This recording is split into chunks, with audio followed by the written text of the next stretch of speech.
Hey, Matt. Nice to be here. Nice to be here with you this morning. I'm Emily Bazelon. I'm a senior editor at Slate. Tell us who you are too.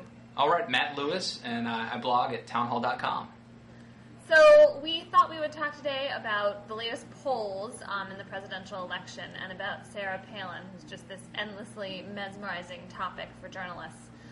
So the poll news this morning is that Obama and McCain are virtually tied in the national polls. Of course, the national polls are sort of irrelevant, but we report them anyway.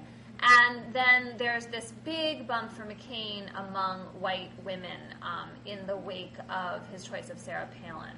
So, Matt, what do you think about all this? Well, I mean, clearly, the Palin pick continues to be good news for John McCain. I think that the Obama forces are trying their best to poke holes in her, but it just doesn't resonate. And, clearly McCain has really on the upswing in the past couple months. And the fact that he is where he is at today, considering all the environmental disadvantages that he has, I think is just, kind of a tribute to the kind of campaign that he's run. And he's really, the fact that he is the exciting news is pretty amazing, in my estimation. So, well, and it's largely due to Sarah Palin, right? I mean, he didn't really seem like the flavor of the month until he chose her. And what about her do you think is making it so hard for the Obama campaign to figure out how to attack and how to effectively push back? Well, and actually, I think McCain has actually been surging since the beginning of July, and there were many reasons, including the celebrity ad that helped. But you're right. The Palin pick has really energized everybody, the media. It's very good for business at Town Hall. I'm sure it's good for for business where you are too.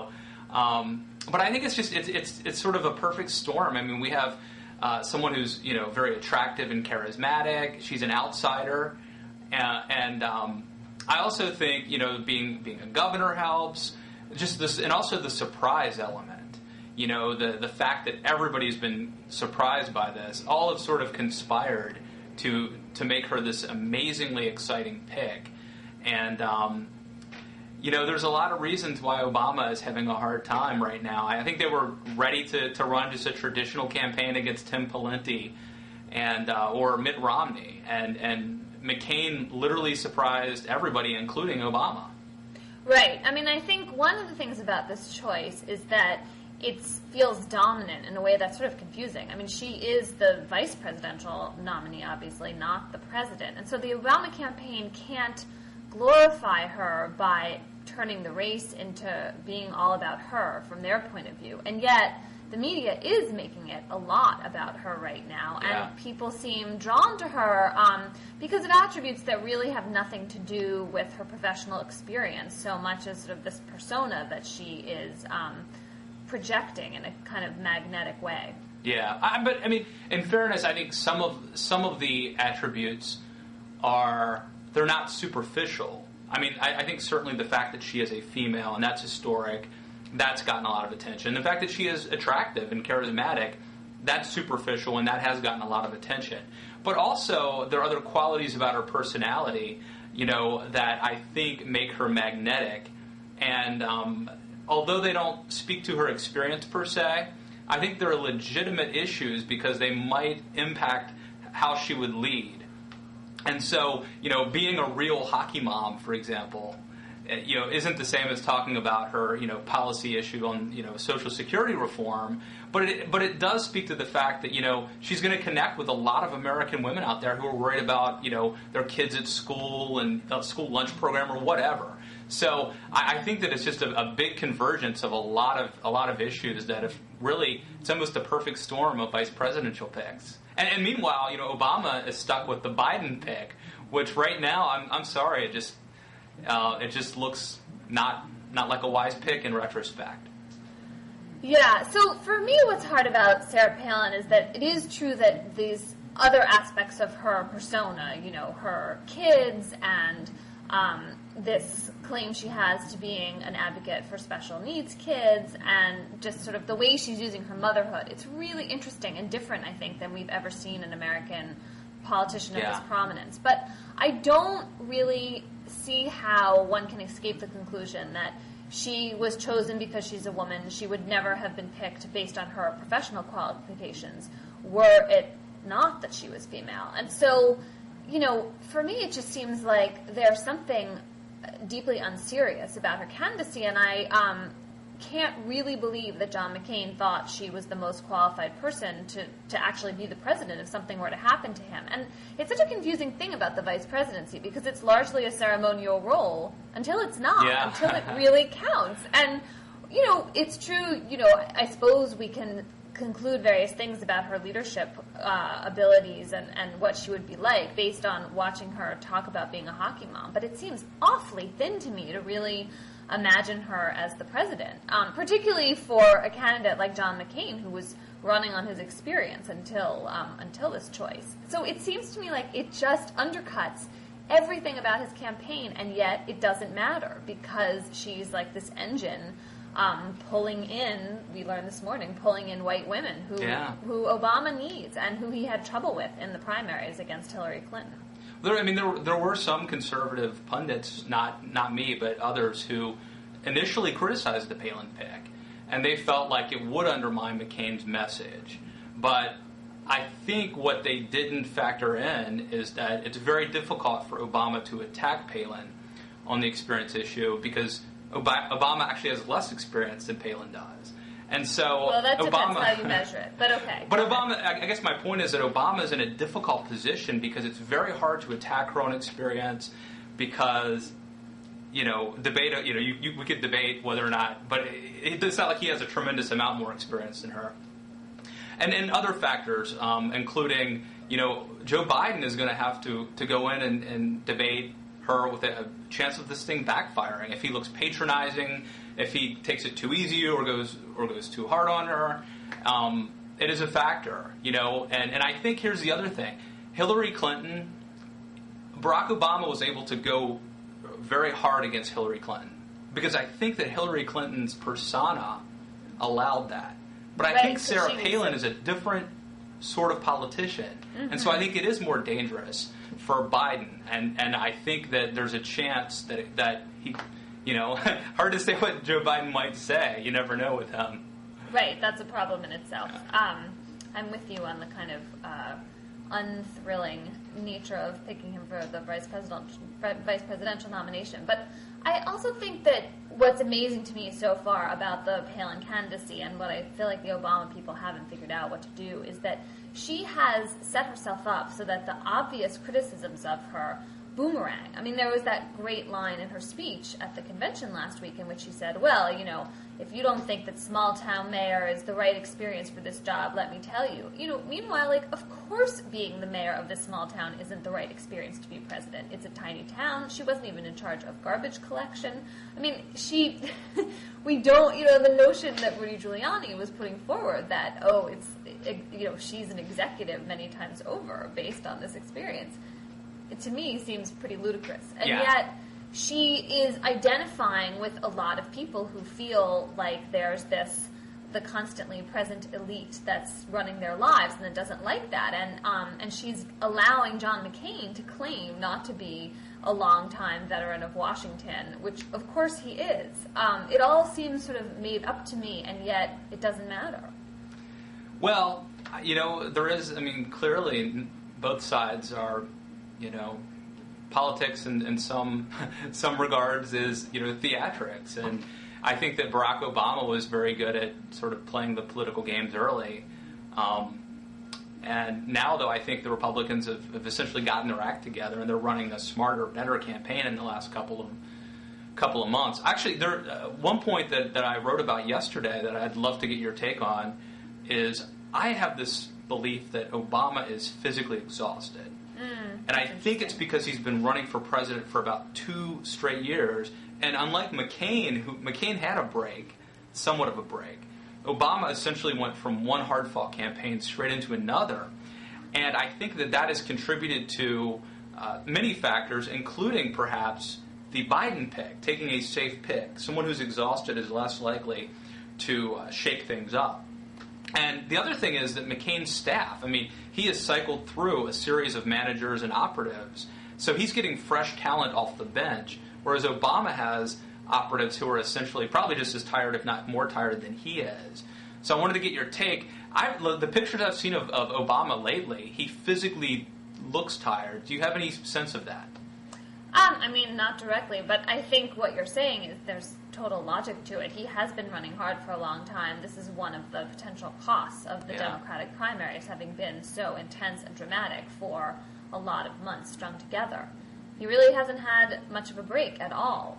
And so that kind of toll on him seems inevitable to me. And then the question is, what do you do about it? I'm not sure, I feel like the issues you were raising about the campaign staff, you could argue them either way, right? I mean, if Obama was up right now, you'd think like, oh, all this turnover he's had, McCain has had, has been so bad. Those guys don't know what they're doing. The McCain people are so steady and they're in their jobs. I mean, normally we would see that as a strength. Right. But they do seem set back on their heels right now, and I think part of it is just how do you run against the second person on the ticket? You don't want to elevate her.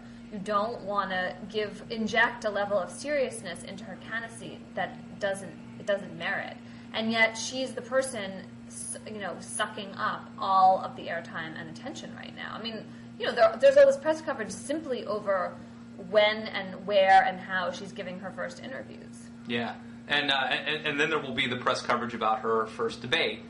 And if she does reasonably well, she'll probably be declared the winner of that debate. So, I think that's right. I really think this is very well positioned to help McCain and Palin. It just seems like they've got the wind at their back right now.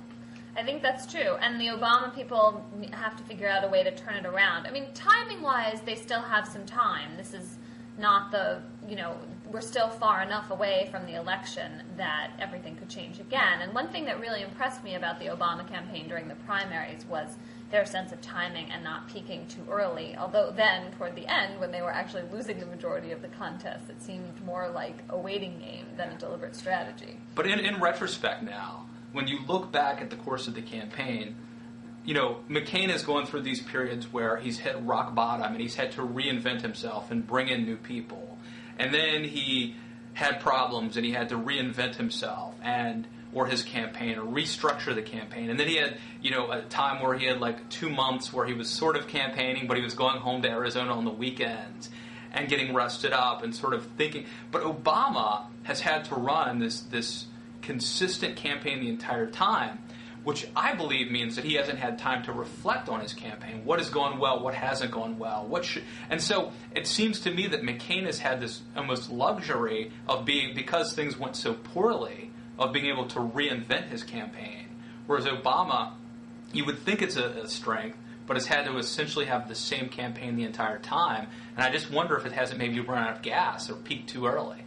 Right. No, I can see why you would wonder about that. So, but what do you think about what happens next for Palin and McCain? I mean, is there if I were their people, I would be worrying about continuing this momentum, having it all kind of punctured like a big hot air balloon. And this is this moment of total infatuation. It's not just the press. I think that also people are genuinely fascinated by her. She's got all these really quirky corners of her character. But in the end, is that going to take you all the way to November? I mean, we only got less than 60 days. That's true. I used to listen to, when I was a kid, Loveline with, you ever listen to it, Dr. Drew and Adam Carolla? I'm going to plead ignorance of that, because if I lie and then, you catch me out in 5 minutes, I'll be really embarrassed. Well, right, tell me all about it. Adam Carolla had this theory about dating, which was that each relationship has a certain amount of a shelf life. And you could either use it up all at once by spending all of your time together, or you could space it out over the course of years by seeing somebody infrequently. And so I think that sort of applies to Sarah Palin. The McCain campaign is going to she certainly has to do a certain amount of interviews here and there, and she has a debate. But I would actually be a little bit worried about overexposing her. And I think that they have to be cognizant of that they've essentially captured lightning in a bottle right now.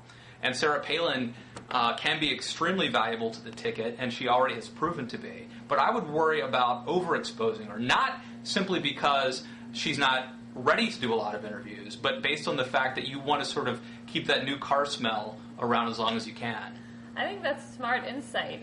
Also, what she is going to be best at is being deployed to, rural parts of Ohio, places in Iowa, Michigan, places where there are a lot of, other hockey moms or Walmart moms or just plain old white middle-class voters, whatever you want to call them, and talking to them and getting them jazzed up. And those are things that she can do outside of, that's actually probably not true. I was going to say she can do them outside of the national spotlight. In fact, the national press is going to be following her everywhere she goes. And actually, it seems like they've decided that she's going to stick with John McCain physically. Like, those two are going to campaign together, which means they're going to cover half as much distance.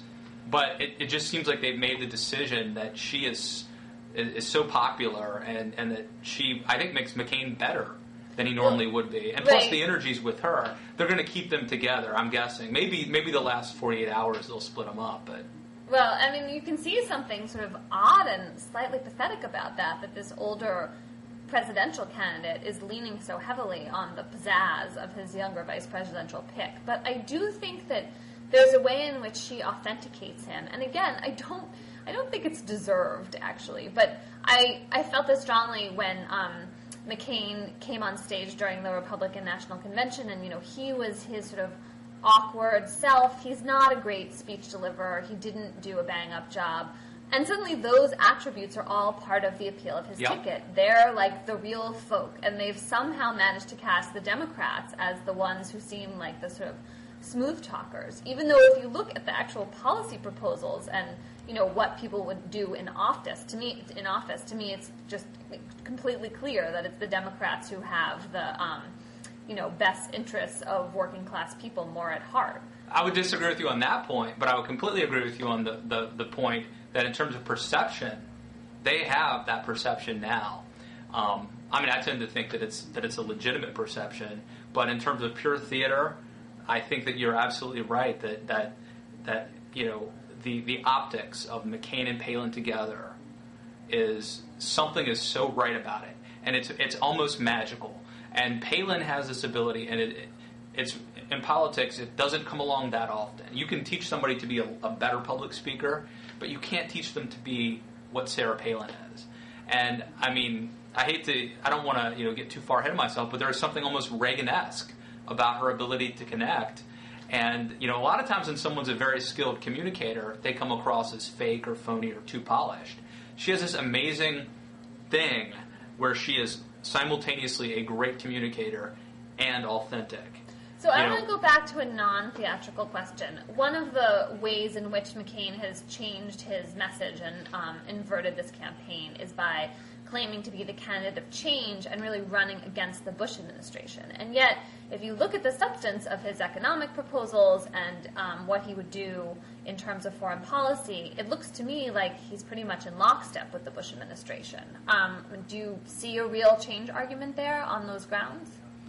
I definitely think that it will be a change. And it's not necessarily, as a conservative, in some cases I'm rooting for the change, and in some cases I'm not. Mm-hmm. But, if you've been following politics for the last decade, you know that John McCain and George Bush, bitterly opposed each other.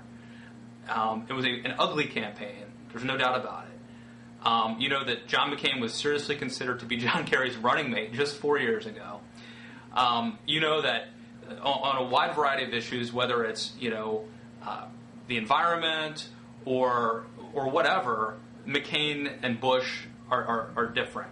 But I think the real difference, it goes to what's making this a good campaign for John McCain, is that it's not so much about issues as much as it is about personality.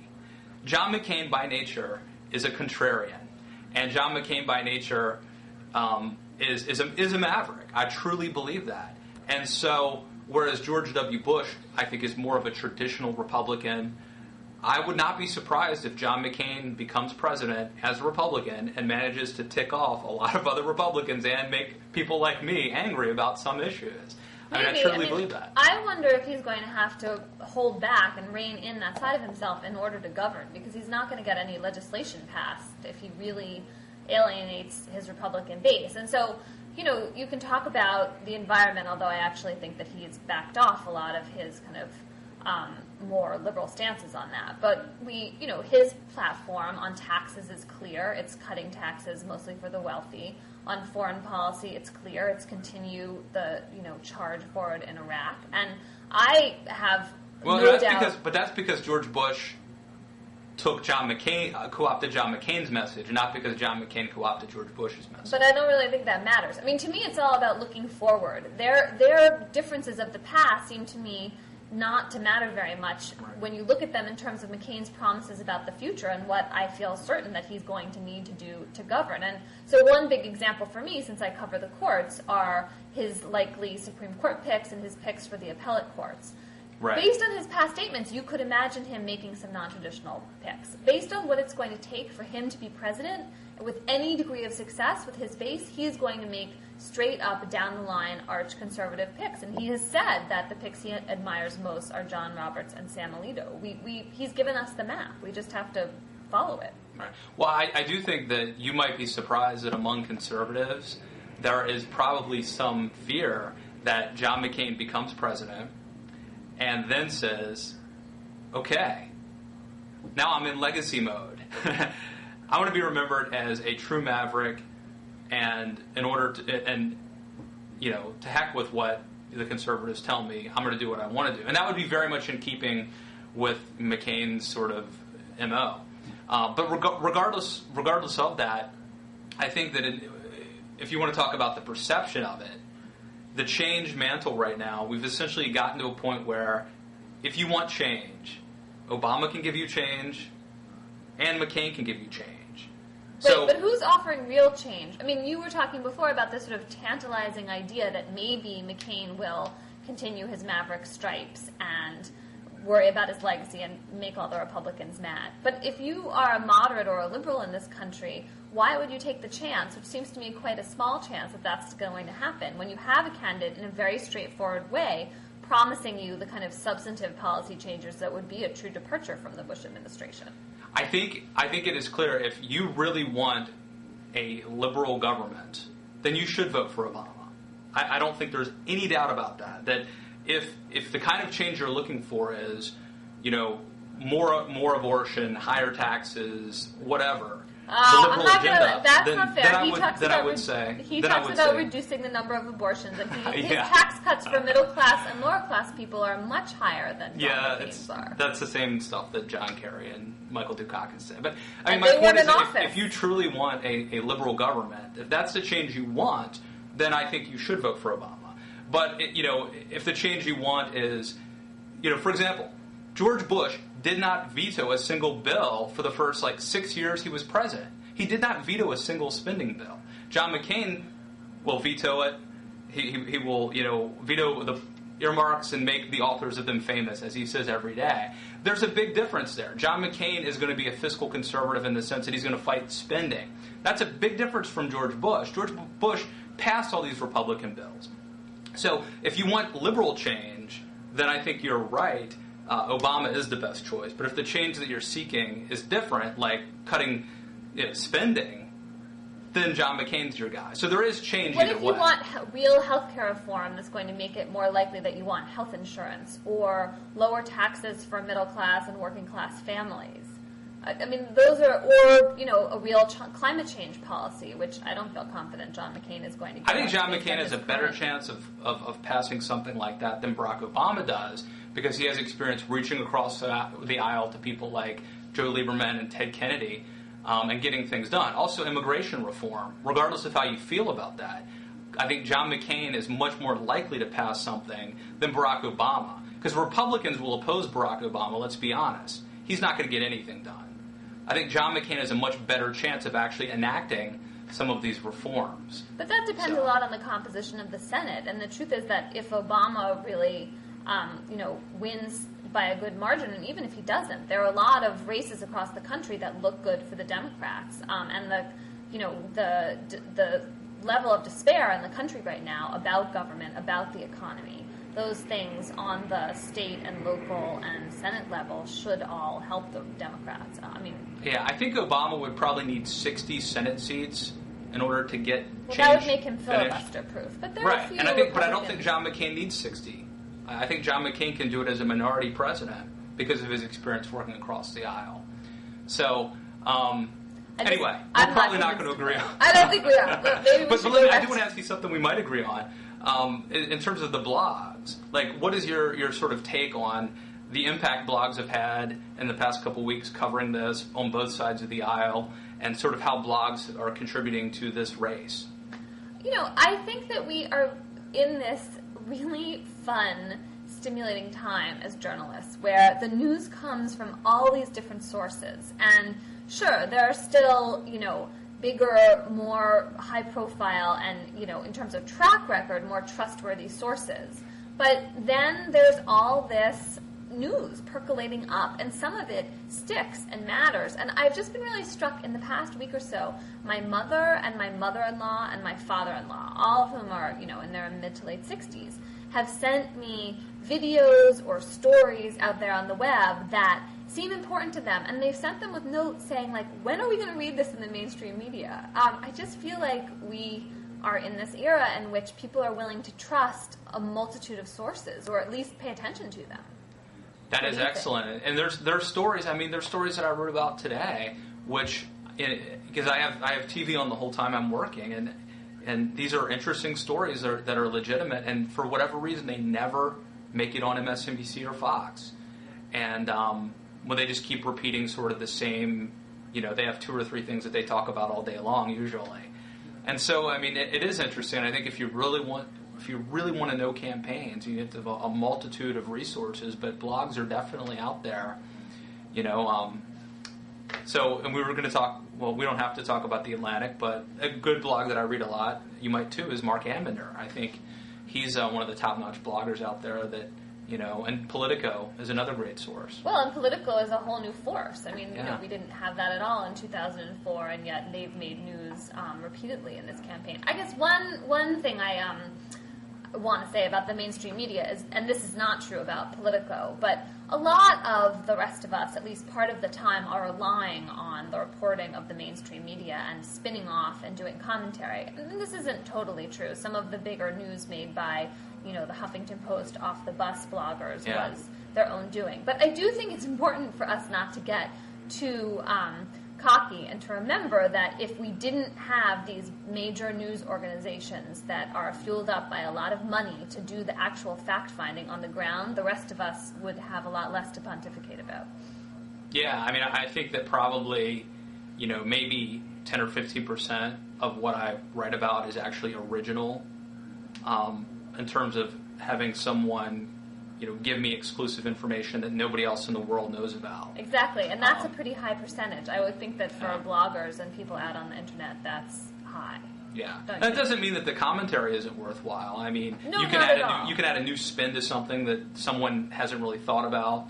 But you're right. I mean, in terms of the actual original reporting. Now, like last week, I was actually at the convention in Minneapolis, so the percentage was probably increased because I was in a position to, interview people. Right, you were out there on the floor. You could do your own phone calls and your own discussions, sure. But a lot of the time, that is less true, and I think that the blogger, the job of the blogger, the job of a lot of people writing on the web is not to be picking up the phone all the time or walking out of the house. It's to be doing the commentary. And in the basement with the pajamas on. Exactly. And nachos stains on their fingers. Right. I don't knock the commentary for a second. I think it's important. I do some of it myself. But I do think it's important not to get carried away and imagine that, the mainstream media isn't needed anymore and we can all just sort of sweep it away. Because, in fact, without what the mainstream media is doing, the rest of us go out of business, too. Yeah.